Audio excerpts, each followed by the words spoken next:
You may not know this, but certain toy companies have been monitoring your children. There has been a settlement between the government and some companies that run websites for children toy manufacturers and other children's focused companies like Nick Jr. The companies that run those websites have gotten in trouble because it has come to light that they have been using software that monitors children's activities in an attempt to advertise to them. Now, we have a familiarity with this during, the Christmas shopping season. If you go look up whatever thing you're going to buy as a present, pretty soon everywhere you go on the internet, that same present shows up on the side. Well, you can't do that when the people you're monitoring are under the age of 13. Companies that operate, according to this quote from USA Today, companies that operate popular kids' websites like nickjr.com and barbie.com agreed to an $835,000 settlement and to change after an investigation found that sites were enabled with technology that track kids' internet activities, which means, according to this next graphic, Barbie is watching your children. That's right. The companies are Mattel, Viacom, Hasbro, and JumpStart Games. Those companies, Viacom, here are the totals, the scoreboard. Viacom will pay $500,000, Mattel will pay $250,000, and JumpStart will pay $85,000. And the response from someone like Hasbro is, we are rolling out a new, stricter online privacy protection policy for our partners and enacting new protocols and technology to scan our digital properties for any cookies, widgets, or other silly named applications that may violate our policy. So yeah, that's crazy. Yeah. I get it though. I mean, the advertising to children has changed a lot.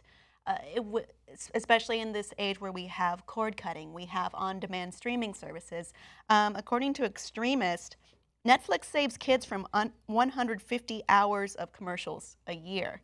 So if kids aren't being reached in that same way, another statistic, in May 2015, the Bernstein Research Audience Tracker says that year over year, children's viewership drops 22% on standard regular television. So they have to find other ways to get the children to buy the stuff. A lot of kids who watch, maybe only Netflix, and granted, Netflix does have shows that are now like Voltron and whatever MGA Entertainment, which makes the Bratz dolls, coming up, but they have to find new strategies to reach out to children. And this seems like one that they would naturally go as consuming media develops and becomes more technological. What you got to do is you got to launch a brand new show that just takes the world by storm. And I know it's a little scary for kids. Stranger Things. You got to do is you got to just hit them with Eggos. Eggos, Eggos, Eggos. I guarantee those that didn't buy through an ad like this will go out and buy Eggos. I think there actually was a study that Eggos took a massive rise after 11 in Stranger Things. If you haven't seen it, you got to check it out. And what they were definitely buying that. The power of suggestion is crazy. Yeah, and if there's we actually talked about this on the All Star Tuesdays. Well, everyone's going to find a way to monetize something. There was an ad. There was a story that Kim brought up, and it was really funny because ad blocker were actually running ads. So it's like, oh wow, ad blocker is selling ads. Yeah, as well. Right. Yeah. So it's like it's like amazing. And it reminded me of a little old saying that Joey Tribbiani had in Friends, where there's no such thing as a selfless good deed. Anyone who you think is out there to provide a service to you, whether it's providing ad blocks so that you don't get hit with all those ads, there's going to come a point when they're like, damn, I need to make some money. How do I possibly make some money when it comes to this? So this isn't surprising when it comes to children's sites that they're going to try and find a way to target. And I mean, it's not something that's completely new to us. There's another article that was ran in Consumerist about how Facebook opens up just a little bit about the ways that they're tracking you. And I know there's obviously age limitations, but how can they monitor every single person, whether someone's using someone else's Facebook? They're going to monitor your cookies. They're going to monitor every single page you like, every single thing that you step on. Absolutely, third parties all over the place. The third-party search engine is going to continuously push products to you until it comes to the point you're... Here's the thing, is in other laws, when you're talking about how it affects children and how children shouldn't be susceptible to these kinds of things, I don't think it really bears out logically the same way here. Like, when it's like, the argument is that's illegal for children because children don't know any better. Yeah.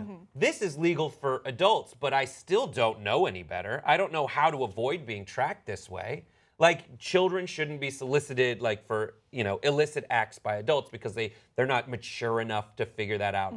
Whatever, to catch a predator. Yes, children, you shouldn't be able to have sex with a minor.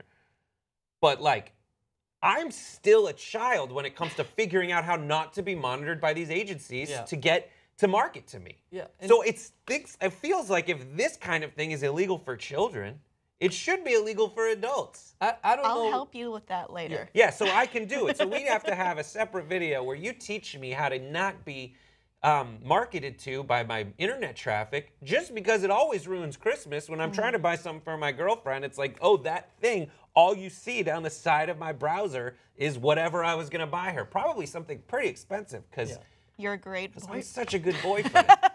The thing about advertising, like when I was actually involved in some of the advertising when it came to TYT before, and I mean, one thing that you get taught in school when you're learning about advertising, it's all about planting the seed. It's so annoying at that moment, right? When you're scrolling, I get that away. I don't want to think about it.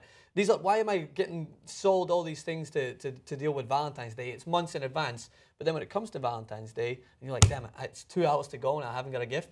What pops up in your head? It's about planting that seed. It's something that you've observed without really taking it in. And the same thing can be said about kids when it comes down to Christmas time. I don't know what super parents are out there that always know what their kid wants, but most of the time it's the kids that are being like, Mom, Dad, I want this because I seen this somewhere. So there's always going to be a way to appeal to kids to go and buy something. So it's, if you're going to target this, then like, what's the difference between targeting advertisements that run during these shows? Well, that's not necessarily right either.